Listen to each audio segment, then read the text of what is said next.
आप सबों को मेरा नमस्कार। सॉरी कि मैं फ्राइडे को ट्रेड नहीं कर पाई थी क्योंकि नेटवर्क नहीं था मेरे यहाँ। नेटवर्क डिस्कनेक्ट हो गया था। जैसे कि मैं पहले भी बता चुकी हूँ कि अगर मैं नहीं आती हूँ तो सिर्फ एक ही रीजन से नहीं आ पाऊँगी, अगर मेरे यहाँ नेटवर्क डिस्कनेक्शन रहेगा। आखिर रोड कंस्ट्रक्शन का काम चल रहा है जिसकी वजह से नेटवर्क डिस्कनेक्ट हो जाता है या फिर उनकी तरफ से कर दिया जाता है, जो भी उनका इश्यूज़ होगा। तो अब रोड कंस्ट्रक्शंस काफ़ी कंप्लीट होने वाला है, तो आई होप सो कि अब ऐसा प्रॉब्लम नहीं होगा। तो हम मेन टॉपिक की बात करते हैं। आज हम बात करेंगे बुलिश कैंडलस्टिक पैटर्न्स के बारे में, लेकिन बिना आपका समय गंवाए पहले मैं थोड़ा सा कैंडल्स का ओवरव्यू बता देती हूँ, क्योंकि कैंडल्स के बारे में समझना बहुत ज़रूरी होता है। क्यों? क्योंकि पूरा मार्केट्स जो है कैंडल पे चार्ट्स, तो आपको क्या देखने को मिलते हैं?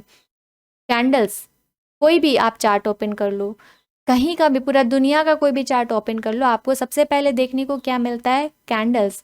तो कैंडल्स के बिहेवियर को समझना पड़ेगा कि कैंडल्स क्या कहना चाहता है, वो चीज़ आपको पता होना चाहिए कि ये कैंडल्स कैसे फॉर्म हो रहे हैं।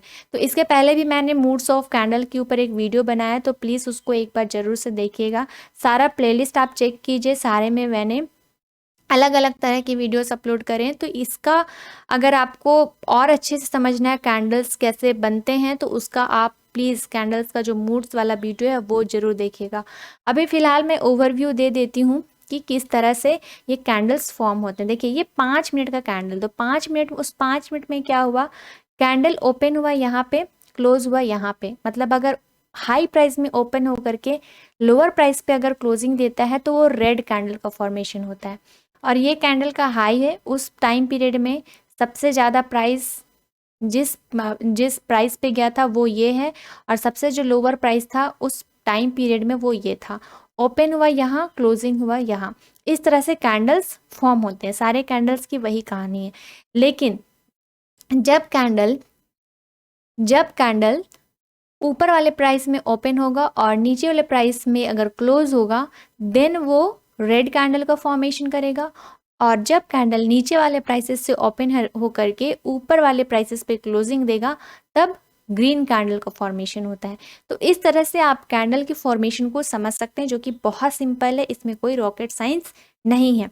अब हम ओवरव्यू समझ चुके हैं कि कैंडल का फॉर्मेशन कैसे होता है, या फिर एक कैंडल क्या होता है, किस चीज़ को रिप्रेजेंट करता है, कि उस टाइम फ्रेम में प्राइस का क्या मूवमेंट हुआ, उसके बारे में ये बताता है।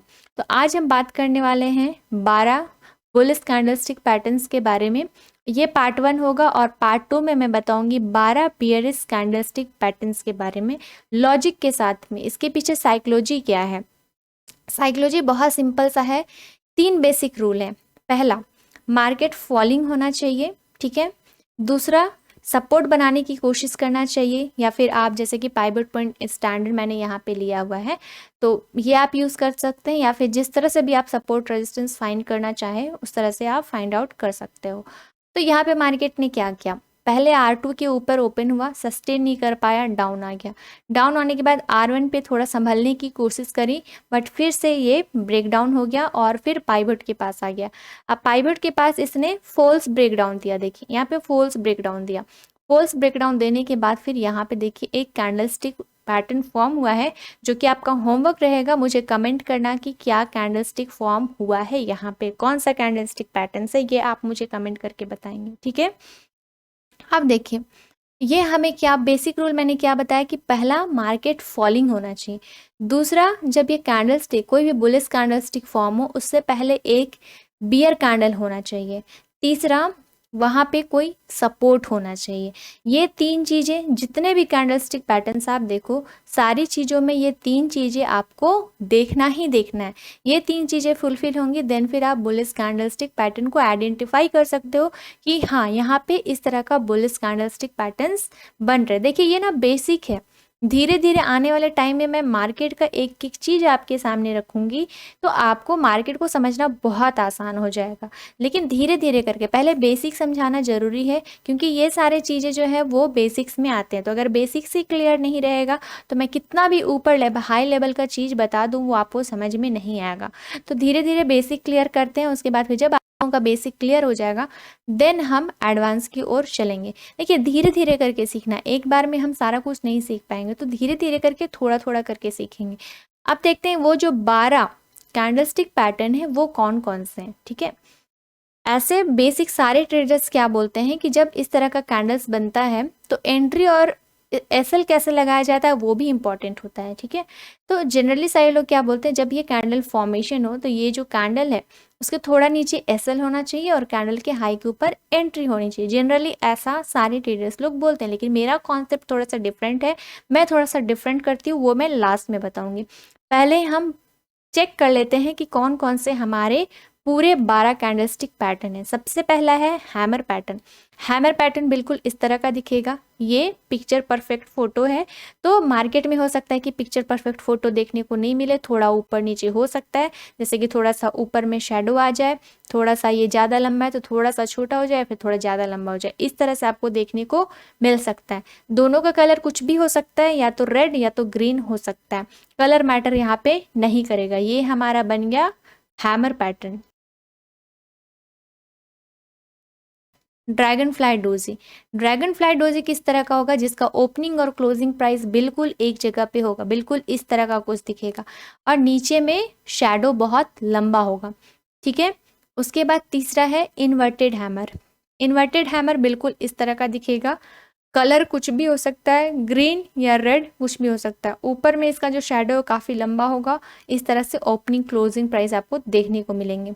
चौथा है बुलिश एंगल्फिंग। बुलिश एंगल्फिंग में क्या होगा, पहला जो प्रीवियस कैंडल है छोटा सा स्मॉलर बॉडी रेड होगा। इससे पहले मैंने बताया जो बेसिक रूल है वो फॉलो करना है, मार्केट बियरिश होना चाहिए, सपोर्ट लेता हुआ होना चाहिए और फिर रेड कैंडल होना चाहिए। तो यहाँ पे बड़ा रेड कैंडल होगा, फिर एक छोटा रेड कैंडल बनेगा, उसके बाद फिर ये ग्रीन कैंडल बनेगा और फिर इस तरह से ये पैटर्न देखने को मिलेगा, जिसे हम बोलते हैं बुलिश एंगल्फिंग। मतलब कि ये जो बुलिश कैंडल है इसको ये पूरा निगल गया, पूरा कवर कर गया।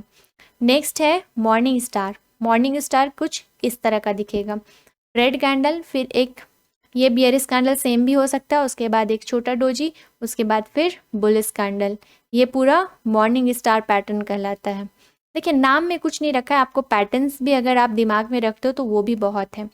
मॉर्निंग डोजी स्टार, ये डोजी कैंडल, डोजी करने के बाद डोजी बनाने के बाद एक बुलिश कैंडल बनेगा। बुलिश कैंडल बनने के बाद फिर आपको एंट्री के बारे में सोचना है। ये बिल्कुल इस तरह का दिखता है मॉर्निंग स्टार, मतलब कि डाउनफॉल मार्केट सपोर्ट लेता हुआ और फिर बियर के बाद एक रेड कैंडल के बाद बियर कैंडल के बाद फिर आपको इस तरह का चीज़ देखने को मिलेगा मॉर्निंग डोजी स्टार में। नेक्स्ट है पियर्सिंग पैटर्न। पियर्सिंग पैटर्न कुछ इस तरह का दिखेगा, डाउनफॉल मार्केट रेड कैंडल, और इसको अगर हम हाफ हाफ करेंगे तो कितना होगा, 50-50 ऐसे होगा। तो नीचे से एक बुलिश कैंडल बनता हुआ होना चाहिए और इसका जो 50% है वो कवर हो जाना चाहिए, 50% से अप कवर होना चाहिए। तो ये जो पैटर्न जब फॉर्म होगा इसको बोलते हैं पियर्सिंग पैटर्न, मतलब कि इसको पियर्स कर गया। नेक्स्ट है आठवां, 3 वाइट सोल्जर्स। इसमें क्या होगा, रेड कैंडल होगा, रेड कैंडल के बाद एक छोटा ग्रीन, फिर उससे थोड़ा बड़ा ग्रीन, फिर उससे थोड़ा सा बड़ा ग्रीन। तो ये आपका पूरा कंप्लीट 3 वाइट सोल्जर्स कहलाता है। नेक्स्ट है बुलिश हैरामी क्रॉस। रेड कैंडल फिर एक पतली सी डोजी। देखिए मैं बार बार बोल रही हूँ कि पूरा पिक्चर परफेक्ट आपको नहीं मिलेगा, थोड़ा ऊपर नीचे होगा, ठीक है। तो उसको आपको मैनेज करने आना चाहिए, वो धीरे धीरे टाइम के साथ हो जाएगा, उसके लिए आप परेशान बिल्कुल मत होइए। तो इस तरह का जब पैटर्न दिखेगा तो ये हो गया बुलिश हैरामी क्रॉस। नेक्स्ट हो गया बुलिश इनसाइड बार। यहाँ पे क्या होगा, ये मदर बार, यहाँ पे चाइल्ड बार, ये छोटा सा, और फिर ये जो कैंडल है उसके ऊपर आप जा सकते हो बाय साइड में। 11वां है बुलिश किकर। बुलिश किकर कुछ इस तरह का होगा, यहाँ पे रेड कैंडल रहेगा बियरिश और बीच में गैपिंग होना चाहिए, इससे ज़्यादा गैप नहीं लीजिएगा, मतलब मैक्सिमम इतना होना चाहिए, इतना इतना इतना, और फिर नेक्स्ट बुलिश कैंडल बनेगा, ये कहलाता है बुलिश कर। नेक्स्ट है ट्वीजर बॉटम। ट्वीजर बॉटम क्या है, रेड कैंडल, उसके बाद फिर थोड़ा नीचे से ग्रीन कैंडल ओपन होगा और फिर इसको कोशिश करेगा पूरा 100% कवर करने का, बट कुछ पोर्शन रह जाएगा कवर करना, तो ये हमारा कहलाता है ट्वीजर बॉटम। अब मैंने बेसिक रूल बता दिया है कि कहाँ पे आपको कैंडल्स को फाइंड आउट करना है, कहीं पे भी नहीं देखना है। देखिए साइकोलॉजी इसका यही है कि कहीं पे भी आपको नहीं देखना है। 3 मैंने बेसिक रूल बताया है, डाउनफॉल मार्केट सपोर्ट लेता हुआ होना चाहिए, प्लस बियर कैंडल वहाँ पे होना चाहिए, ये 3 चीज़ें होंगी, देन वहाँ पे फिर आप बुल कैंडल ढूंढने जा सकते हो, बुल पैटर्न ढूंढने जा सकते हो। अब देखिए यहाँ पे एंट्री और एसएल कैसे करना है ये चीज़ समझना जरूरी है। देखिए सारे ट्रेडर्स जनरली क्या बोलते हैं, ये जो कैंडल है इससे थोड़ा नीचे या फिर दोनों में से जो ज़्यादा लो बनाया है उसके थोड़ा नीचे आपका एसएल होना चाहिए, और ये जो कैंडल्स है उसका हाई के ऊपर आपका एंट्री होना चाहिए। ठीक है, सारे ट्रेडर्स का ये कहना है। बट इसमें मैं थोड़ा सा चेंजेस लाती हूँ क्योंकि ये काफ़ी बड़ा एसएल बनता है, इतने बड़े एसएल के साथ हम काम नहीं कर सकते हैं। तो हमारा जो एसएल रहेगा वो सेम रहेगा इस आसपास में, लेकिन इस कैंडल के बाद जहाँ पे हमें सबसे लोवेस्ट प्राइस में मिल रहा होगा इसके हाई के ऊपर हम एंट्री करने की कोशिश नहीं करेंगे। अगर मुझे इस आसपास में प्राइस आता हुआ दिख रहा है तो मैं इस आसपास पर क्यों ना लूँ, क्योंकि यहाँ पे मेरा रिस्क क्या हो जाएगा, कम हो जाएगा। तो मैंने रिस्क मैनेजमेंट में ये चीज़ें बहुत अच्छे से बताया है, प्लीज़ उस चीज़ को एक बार ज़रूर जा करके देखिए, आपको बहुत अच्छे से समझ में आएगा कि आप कैसे एंट्री कर सकते हो बिल्कुल रिस्क को छोटा रख करके, और रिवार्ड आपको बड़ा मिलता है हमेशा। तो ये आपको कॉन्सेप्ट लगाना है कि एसएल सेम रहेगा, मतलब कि जो दोनों कैंडल में से जो लोअर पार्ट होगा उससे थोड़ा नीचे का एसएल, बाकी जितना कम प्राइस में आप एंट्री ले सको उतने कम प्राइस में अपने रिस्क को छोटे रख के एंटर करना है। इसमें बुल स्टिकर में भी सेम एसएल इसी आसपास, ये जो लो है उसके आसपास ही रहेगा, लेकिन इधर में हमें अगर रिस्क हमारा छोटा बने देन एंट्री करना है बुल स्टिकर में। नेक्स्ट क्या है, चाइल्ड बार, सॉरी चाइल्ड बार नहीं, बुलिश इनसाइड बार। बुलिश इनसाइड बार में भी क्या करेंगे, दोनों कैंडल्स में जिसका जो लोअर पार्ट होगा उसके नीचे एसएल, और एंट्री के बारे में मैंने अच्छे से बताया है। सेम चीज बुलिश हैरामी क्रॉस में दोनों में से जिसका लोअर रहेगा उससे थोड़ा नीचे का एसएल, एंट्री सेम। 10वां में भी 3 वाइट सोल्जर्स में एसएल, ये जो कैंडल रहेगा उसके थोड़ा नीचे का एसएल जाएगा, या फिर इसके पीछे जो रेड कैंडल रहेगा दोनों में से जिसका जो लोअर पार्ट रहेगा उसके थोड़ा नीचे एसएल, बाकी जितना छोटा रिस्क लेकर के आप एंट्री कर सको वो बेस्ट एंट्री होता है। नेक्स्ट है पियर्सिंग पैटर्न। पियर्सिंग पैटर्न में भी सेम कैंडल जो मैंने बाकी बताया कि जिसका लोअर पार्ट रहेगा, लोअर शेडो जिसका ज़्यादा रहेगा उससे थोड़ा सा नीचे का एसएल, सेम चीज़। ये मॉर्निंग डॉजी स्टार में भी तीनों कैंडल में से जिसका जो लोवेस्ट पार्ट रहेगा, लोवेस्ट जो प्राइस रहेंगे उससे थोड़ा नीचे का एसएल, बाकी इधर में जो हमें कम प्राइस में मिले वहाँ पे आपको एंट्री बनाना है। मॉर्निंग स्टार में भी सेम चीज़ लागू होगा, बुलिश एंगल्फिंग में भी सेम तरीके से एंट्री करेंगे हम। इन्वर्टेड हैमर में भी सेम तरीके से, इससे पीछे अगर रेड कैंडल रहा तो फिर दोनों में से जो ज़्यादा लो फॉर्म करे किया हुआ रहेगा उसके लो के नीचे एसएल, बाकी फिर कम प्राइस में एंट्री। सेकंड में ड्रैगन फ्लाई डोजी, इसमें भी सेम तरह का, अगर पीछे में रेड कैंडल है देन दोनों में से जिसका लोअर पार्ट है उसके नीचे थोड़ा सा एसएल, थोड़ा सा नीचे जाके एसएल लगाएंगे, बाकी एंट्री मैंने बहुत अच्छे से आपको बताया। सेम चीज़ हैमर पैटर्न, अगर इसके पीछे रेड कैंडल है देन फिर दोनों का जो लोअर पार्ट होगा उसके नीचे का एसएल, बाकी फिर एंट्री मैंने समझाया आपको। तो इस तरह से आपको कैंडल्स को देख करके एंट्री और अपना एसएल लगाना है, और कहाँ पे देखना है, कैसे देखना है, ये सबसे बड़ा इंपॉर्टेंट है, वही साइकोलॉजी है। कैंडल्स का जो बिहेवियर होता है, कैंडल्स का जो पैटर्न्स होता है, आप कहीं पे भी आप कोई भी कैंडल्स को नहीं बोल दोगे कि ये हैमर पैटर्न है, जैसे कि यहीं पे ये कैंडल बना तो इसको आप हैमर पैटर्न यहाँ पे नहीं बोलोगे, क्यों, क्योंकि टॉप में जाके बन रहा है, इसका कॉन्सेप्ट अलग है। तो ये अभी मैंने सिर्फ बुलिश कैंडलस्टिक पैटर्न्स के बारे में बताया है, बाकी नेक्स्ट वीडियो में जब मैं बुलिश कैंडलस्टिक पैटर्न्स के बारे में बताऊंगी तो आपका टोटल जो कैंडल्स को लेकर के जितना भी कंफ्यूजन था ना वो एटलीस्ट पूरा क्लियर हो जाएगा। एंड आई होप सो कि इस तरह के 12 कैंडलस्टिक पैटर्न्स फॉर्म होते हैं, तो जब भी मार्केट फॉलिंग हो, सपोर्ट लेने की कोशिश करे, बड़े बड़े रेड कैंडल्स हो, तो प्लीज़ आप पैटर्न्स फाइंड आउट करने की कोशिश कीजिए और फिर उसको ट्रेड करने की कोशिश कीजिए। ये धीरे धीरे होगा, तो शुरू में आप पेपर ट्रेड कर लीजिए। पेपर ट्रेड करने के बाद जब आपको कन्विक्शन आ जाए कि हाँ आप मैं इस तरह से ट्रेड कर सकता हूँ, कर सकती हूँ, देन फिर आप ट्रेड कर सकते हो।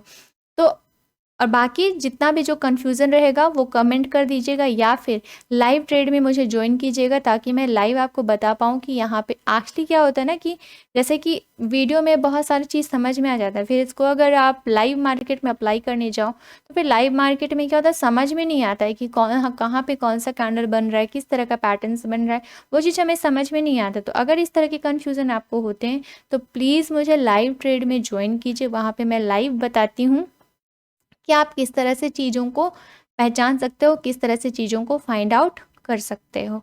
तो उम्मीद करती हूँ कि वीडियो आपको पसंद आया होगा। अगर पसंद आया तो वीडियो को लाइक, शेयर एंड कमेंट ज़रूर कीजिएगा।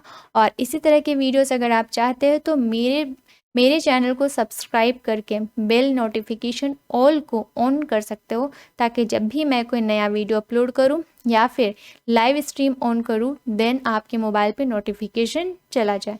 तो आज के वीडियो में इतना ही, मिलते हैं नेक्स्ट वीडियो में एक नई स्ट्रैटेजी के साथ। Thank you.